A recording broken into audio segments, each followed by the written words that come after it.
चलो next topic बच्चे, that is proportion. जो 7B एक्सरसाइज है that is based on proportion. Proportion का मीनिंग क्या है? Same ratio.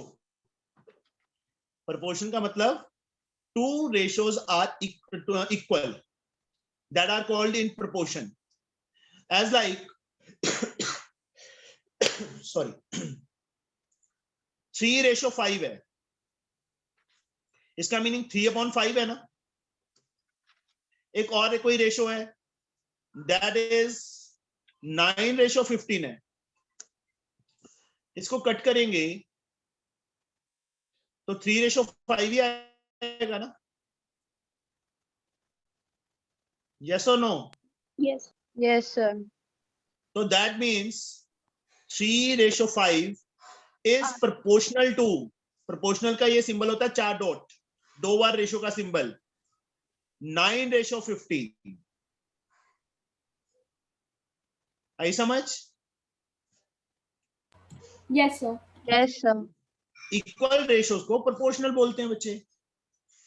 Equal ratios are called proportional ratios.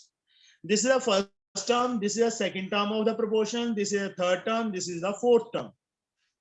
Okay, अब इसके अंदर बच्चे प्रोपोर्शन के अंदर जो फर्स्ट 2 क्वांटिटीज हैं उनका यूनिट सेम होगा, और जो लास्ट 2 है उनका यूनिट अलग से सेम होगा। आई समझ? Unit should same. मान लो 5 kg एप्पल्स और 7 kg एप्पल्स की कॉस्ट 50 रुपीज है और 7 की क्या होगी? 70 रुपीज है। देखो इन दोनों का यूनिट केजी है, इन दोनों का यूनिट रुपीज है, मतलब फर्स्ट रेशो के यूनिट सेम होंगे और सेकंड रेशो के यूनिट भी आपस में सेम होंगे। दोनों अलग अलग हो सकते हैं, दोनों सेम भी हो सकते हैं, दोनों अलग अलग भी। आई समझ? Yes, sir. Yes, sir. इसका मीनिंग क्या है कि 5 kg फर्स्ट के लिए फर्स्ट होता है, सेकंड के लिए सेकंड। 5 kg एप्पल की कॉस्ट 50 रुपीज, 7 kg की 70 रुपीज। समझे? अब जो इसकी बच्चे बाहर वाली टर्म्स हैं, चलो मैं A:B proportion to C:D लिख देता हूं। जो बाहर वाली टर्म्स हैं A and D, first and fourth, these are called extremes, इनको एक्सट्रीम्स बोलते हैं। जो बीच वाली रेशो है बच्चे, 2 टर्म्स हैं, दैट आर कॉल्ड मीन्स, उनको क्या बोलते हैं? मीन्स। बाहर वाली टर्म्स को एक्सट्रीम्स और बीच वाली टर्म्स को मीन्स। समझे? इसमें एक फॉर्मूला है, product of extremes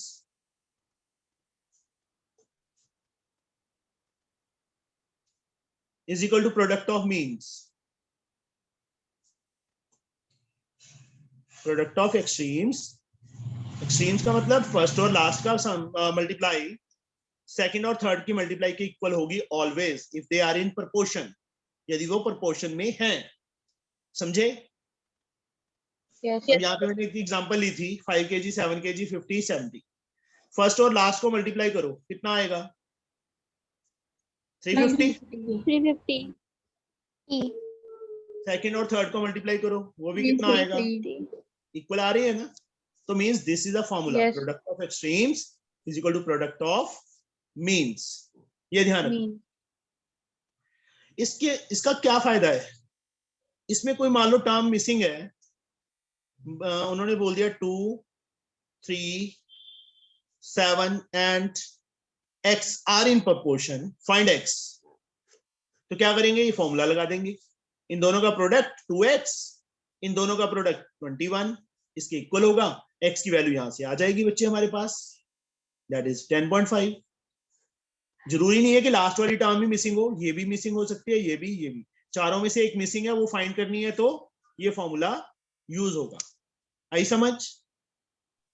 Yes, sir. Yes, sir. Sure? Yes, sir. Yes, sir. Yes, sir. कोई एक्टिव नहीं है आज, एक्टिवनेस ना बहुत कम दिखाई दे रही है। खुशी सो रही है? No, sir. No, very good. अब इसमें बच्चे कुछ टर्म्स सीखनी पड़ेंगी हमें, क्योंकि वो जब तक नहीं आएंगी तो हमें कुछ भी समझ नहीं आएगा। ठीक है। अब कई बार क्या बोल देते हैं बच्चे, कॉन्टिन्यूड प्रोपोर्शन। ये समझ लो पहले, कॉन्टिन्यूड प्रोपोर्शन। इसके अंदर हमें 3 टर्म्स गिवन होंगी। Suppose A, B and C are in continued proportion, are in continued proportion, continued proportion में है। तो इसका मतलब क्या है, जो बीच वाली टर्म है वो 2 टाइम लिखी जाएगी। A ratio b proportion to b ratio c. इसका मतलब ये है, समझ आई? Okay, sir.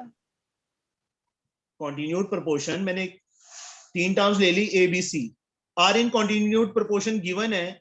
इसका मतलब जो मिडल वाली टर्म है वो 2 टाइम लिखी जाएगी, जो सी है वो लास्ट पे आ जाएगा जब कॉन्टिन्यूड प्रोपोर्शन लिखा होगा।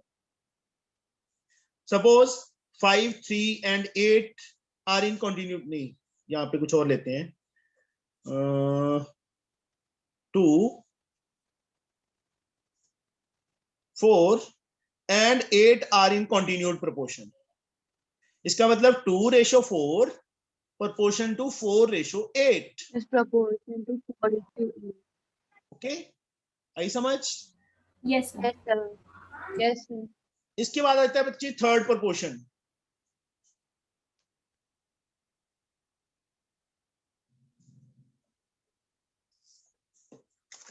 थर्ड प्रोपोर्शन का मतलब, मान लो उन्होंने बोल दिया, क्वेश्चन में लिख रहा हूं, एक एग्जांपल ले रहा हूं, find the third proportion. Third proportion का मतलब थर्ड टर्म नहीं है, ये ध्यान रखना। Find the third proportion between 2 and 8। वैसे लिख दिया, कोई एग्जांपल वैसे कुछ भी हो सकता है, यहां पे मैंने 2 and 8 लिख दिया। इसका मीनिंग क्या है, जो 8 है वो 2 टाइम आ जाएगा और लास्ट पे x आ जाएगा। x क्या है, थर्ड प्रोपोर्शन है, अभी चाहे 4th नंबर पे है। इस चीज का ध्यान रखना, मैं फिर से बोल रहा हूं, जब उन्होंने ये बोल दिया कि find the third proportion between this and this, इसका मतलब क्या है, जो सेकंड वाली टर्म है वो 2 टाइम आ जाएगी और लास्ट पे x आ जाएगा। x क्या है यहाँ पे, थर्ड प्रोपोर्शन, चाहे 4th टर्म है, but this is called third proportion. आई समझ? Yes, sir. Yes, sir. Continued proportion के अंदर भी जो 3 टर्म्स दी होंगी, जो मिडल वाली टर्म है 2 टाइम आ जाएगी। जब उन्होंने थर्ड प्रोपोर्शन बोल दिया, at that time only 2 terms होंगी, 2 टर्म्स होंगी। उस टाइम जो सेकंड टर्म है उसको 2 टाइम लिख के उसके बाद x लिखना है, जो भी मतलब that is called third proportion. समझे? Yes, sir. नाउ एक चीज और रहेगी बच्चे हमारी, कॉन्टिन्यू प्रोपोर्शन के अंदर a रेशो b का जो यूनिट होगा वही यूनिट b रेशो c का होगा, सेम यूनिट होगा। इसके अंदर क्या था, प्रोपोर्शन के अंदर फर्स्ट 2 टर्म का unit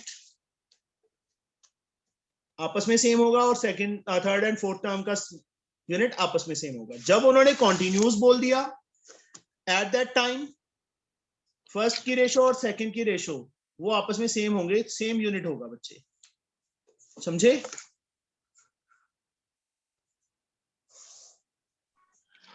Yes, sir. Now start with the examples. Example से स्टार्ट करते हैं। Example number 12। सॉल्यूशन मत देखना बच्चे कोई भी।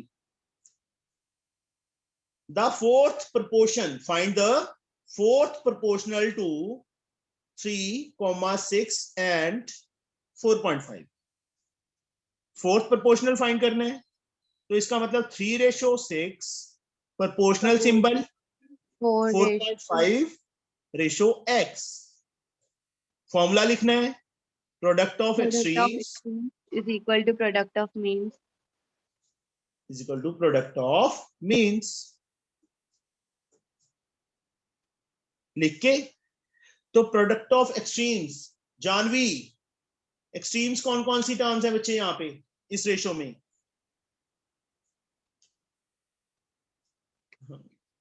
कुछ मेंबर्स ना साइलेंट है बिल्कुल।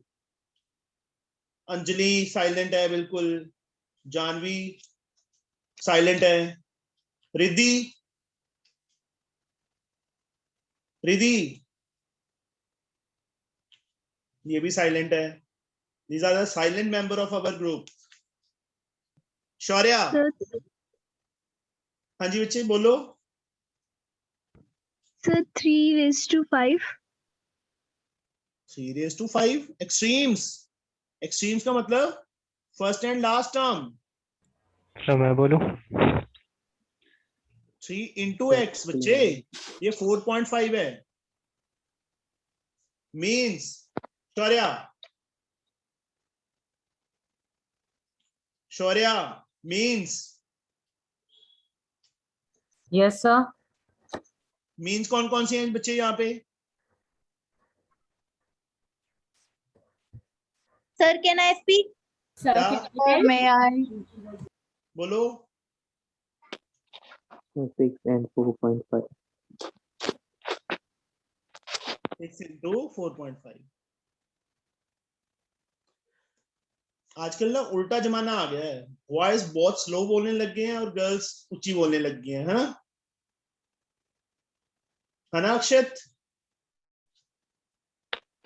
सर कनेक्शन प्रॉब्लम हर्षित है। भी ऐसे शर्मा शर्मा के बोलता है हर्षित, है ना हर्षित?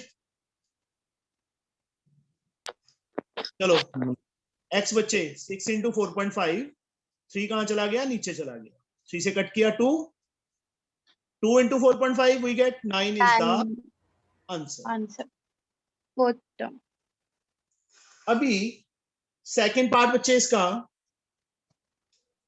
the mean proportion between 6.25 and 0.16.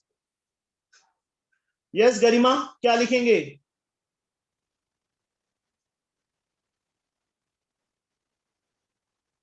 क्या आएगा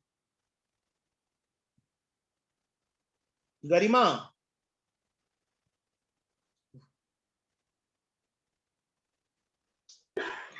Sir, let the mean proportion between 6.25 and 0.16 be x. Very good, let mean proportion be x। तो उसके बाद क्या लिखूंगा मैं? 6.25 ratio x equals to x Proportion. ratio 0. Proportion symbol equal mean proportion, x ratio Proportion 0.6. फिर वही formula लिखना है, 16. Product of extreme product of mean, इन दोनों की मल्टीप्लाई, इन दोनों की मल्टीप्लाई के equal. You can find x from here. Yes sir.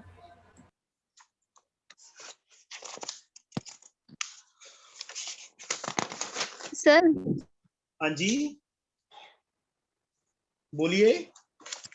sir, please do that, sir. Okay मैं फिर से लिख देता हूं बच्चे, यहाँ पे पेज टर्न हुआ है। 6.25 ratio x proportional to x ratio 0.616 sorry. Product of extreme is equal to product of mean 6.25 into 0.16 x into x square. अब बच्चे डेसिमल हटा लो, डेसिमल का पंगा लग रहा है ना तुम्हें, तो डेसिमल हटा लो। डेसिमल के बाद 2 प्लेसेस हैं, 100 नीचे चला गया, 16 100 नीचे चला गया, किसके इक्वल? x स्क्वायर के। अब बच्चे square becomes square root,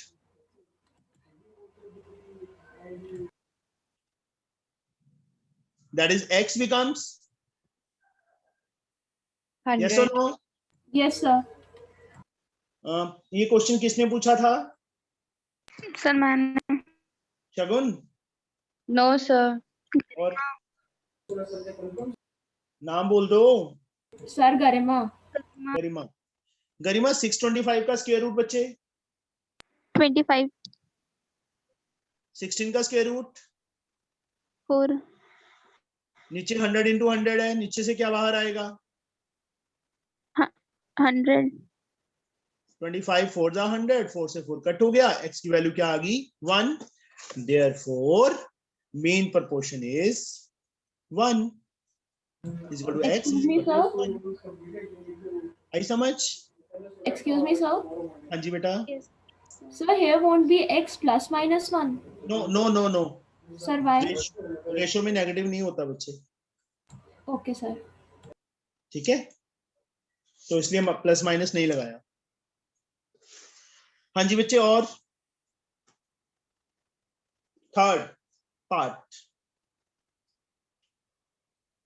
find the third proportional to 1.2 and 1.8. Let third proportional be x, 1.2 and 1.8. 1.2 ratio 1.8 proportional to 1.8 ratio x. This one.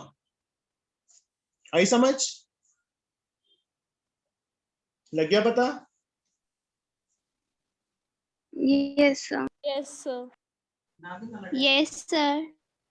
Yes, ठीक है sir. बच्चे. अब this into this is equal to this into this. You can do it. Yes, sir. Done. 2.7. Yes, sir. 13 sum. Quantities A, 2, 10 and B are in continued proportion. A, 2, 10 and B are in continued proportion. अब बच्चे मैंने 3 term के लिए तो तुम्हें बता दिया था.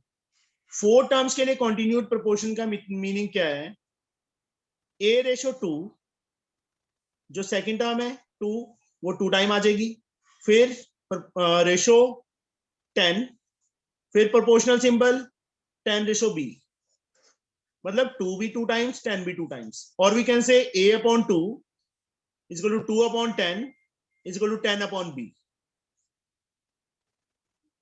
मीन मतलब कंटिन्यूड प्रोपोर्शन का मतलब जो बीच में टर्म्स हैं वो बार बार आएंगी. यहाँ पे कोई और टर्म होती वो एक बार और आ जाती. B रेशो मान लो लास्ट में और 7 होता तो क्या आता हमारे पास? B रेशो 7 प्रोपोर्शनल टू इसको मतलब B अपॉन 7 आया. पर ये नहीं है हमारे पास, सिर्फ समझाने के लिए लिखा था. ये चीज है बच्चे. फर्स्ट 2 को इक्वल करेंगे, you can find A find हो जाएगा बच्चे. फर्स्ट 2 को Yes, इक्वल sir. करके, Yes, sir. Second and third को इक्वल करके you get the value of B. Yes, B आ sir. जाएगा बच्चे. सर कोई लाइन तो लिखनी पड़ेगी ना दोनों को अलग अलग करने के लिए? नहीं, तीनों इक्वल हैं आपस में. ठीक है, तो Okay, मतलब sir. क्या लिखेंगे? A upon 2 is equal to 2 upon 10 and 2 upon 10 is equal to 10 upon B. इसको अलग से सॉल्व कर दो, इसको अलग से सॉल्व कर दो, you get the value of A and B. Okay, समझ आई? Yes, sir. Yes, sir. 14 सम तो बहुत इजी है. What number should be subtracted from each of the numbers so that the remainders are in proportion? हमारे पास 4 number कौन कौन से दिए हैं बच्चे? Example number 14, 23, 30, 57 and 78. ये 4 नंबर है. What should be subtracted from these? 23 में से भी x माइनस कर दो, 30 में से भी x माइनस कर दो, 57 में से भी x और 78 में से भी. ईच टर्म में से. तो ये प्रोपोर्शन में मतलब यहाँ पे प्रोपोर्शनल सिंबल, इस रेशो सिंबल, यहाँ प्रोपोर्शनल, यहाँ रेशो, यही होएगा. कॉमा छोड़ दो. इन दोनों की मल्टीप्लाई की equal. 23 product of extremes is equal to product of means. आई समझ? Yes, sir. 23 को बच्चे दोनों से, माइनस एक्स को दोनों से, 30 को दोनों से, माइनस एक्स को दोनों से. क्वाड्रेटिक इक्वेशन बनेगी, उसको सॉल्व करना है. 15th 15 में कॉन्टिन्यूड प्रोपोर्शन बोल दिया कि व्हाट शुड बी एडेड। 13 में x ऐड कर दिया, रेशो 17 में x ऐड करेंगे, proportional to 17 plus x, ratio 22 plus x। Continuous था तो मिडल वाली टर्म 2 टाइम आ गई। Yes sir. हो जाएगा, यस सर। ट्राई करना, ठीक है। अब हमें क्या गिवन है 16 सम में, 16th 17th 18th 19th 20th 21 22, ये सारी की सारी एग्जांपल्स डिफरेंट है, ठीक है। और सब पे इंपॉर्टेंट लिख लो क्योंकि ये तो रिवाइज करनी ही पड़ेंगी आफ्टर 1 मंथ। मैंने कल पिछले लेक्चर में बोला था ना कि कुछ सम्स होते हैं उनको टिक लगा लो या कहीं एक डायरी पे लिख लो कि ये सम मैंने फिर से देखना है आफ्टर 1 मंथ, ईच मंथ, तभी बच्चे ये याद रहेंगे कि इसकी प्रैक्टिस करनी है। ए square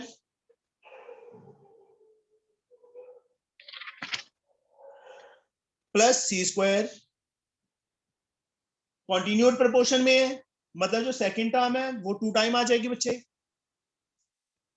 proportional to A B plus C D, proportional to B square plus D square. Means ये चीज समझ आ गई मैंने ये टर्म क्यों 2 टाइम लिखी है, यस सर, क्योंकि continued Yes, sir. Continued proportion है। दोनों की मल्टीप्लाई के equal, A square plus C square into B square plus D square is A B plus C D, A B plus C D.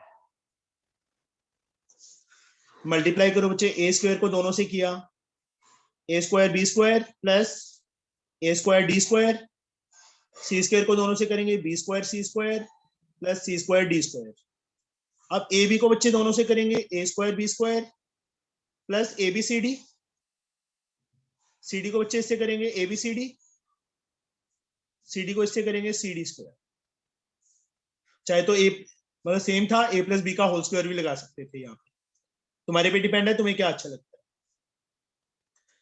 अब ए square B square बच्चे उस side लेके जाएंगे, cancel हो जाएगा ए स्क्वायर बी स्क्वायर से, इसमें सी square D square, C square D square इससे कैंसिल हो जाएगा, ए स्क्वायर डी स्क्वायर को बच्चे मैं ए डी का होल स्क्वायर लिख सकता हूं। Yes, sir. B square C square को बच्चे बी सी का होल स्क्वायर लिख सकते हैं। Yes sir. यहाँ पे बच्चे A B C D plus A B C D, 2 A B C D, इसको इस साइड ले आओ, A D square plus B C square minus 2 A B C D. इसको थोड़ा सा मैं मोल्ड करूंगा, A D square plus B C square as like minus 2 A B C D को बच्चे A D into B C लिख सकते हैं। Yes, sir. Mahi, Yes, sir. Mahi, only Mahi, Yes, what is this, क्या बन गया बच्चे हमारे पास? Sir, a square plus b square minus 2ab. Sir, this is the identity. Punjab है. AD minus BC whole square is 0. Okay? Square becomes square root. AD minus BC is equal to 0 बच्चे, क्योंकि 0 का square root तो 0 ही आएगा। Yes sir.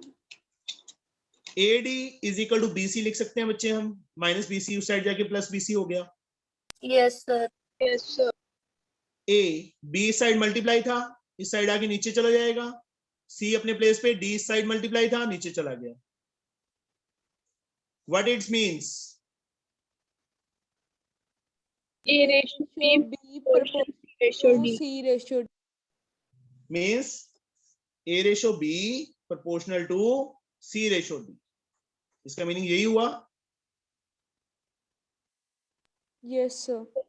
Hence A B C D are in proportion. यही हमने prove करना था बच्चे क्वेश्चन में, समझे? Yes sir. सर एक बार फिर से समझाइए ना, आइडेंटिटी के बाद से। आइडेंटिटी के बाद जो कुछ कट होता है बच्चे वो काट दिया, यस सर। ठीक है, मल्टीप्लाई तो कर ही लोगे ना। ठीक है। ए स्क्वायर डी स्क्वायर था, दोनों मल्टीप्लाई Yes, sir. में होल का स्क्वायर लिख सकते हैं, मल्टीप्लाई में होल का स्क्वायर लिख सकते हैं। एबीसीडी एबीसीडी 2 एबीसीडी 2 एबीसीडी बच्चे इस साइड आके माइनस हो गया इक्वल टू Yes, sir. 0। अब ये देखो बच्चे क्या बन गया, एबीसीडी को मैं आगे पीछे कर सकता हूँ ना मल्टीप्लाई में। Yes sir. मैंने इस फॉर्मेट में एडी और बीसी की फॉर्म में लिख दिया, चार तीनों को मल्टीप्लाई करूंगा तो 2 एबीसीडी आएगा। Yes sir. तो ये क्या बन गया, ए स्क्वायर बी स्क्वायर मतलब ए माइनस बी का होल स्क्वायर बन गया। A D minus B C square becomes square root, that become 0। अब एडी माइनस बीसी है जो उस साइड जाके प्लस बीसी हो गया, जैसे हम क्रॉस मल्टीप्लाई नहीं करते। Yes sir. मैंने ये लिखा है, इसको क्रॉस मल्टीप्लाई करूंगा तो क्या बनेगा, एडी इक्वल टू बीसी बनेगा ना। Yes sir. मैंने क्या किया है, बी को नीचे ले गया, डी को इस साइड नीचे ले गया। ओके सी और सर। ए, और ये क्या बन गया बच्चे, प्रोपोर्शन हो गया। आगे समझ? Yes sir. तुम चलो बच्चे यहाँ तक ही करना। मॉर्निंग कल क्लास लगाएंगे हम। Okay sir. नहीं सॉरी, मॉर्निंग में नहीं पॉसिबल होगा, कल तो नहीं पॉसिबल होगा, कल नहीं लगाएंगे, फिर किसी दिन देखेंगे, ठीक है? Okay sir. कल मॉर्निंग में क्लास है? नहीं है बच्चे, नहीं है।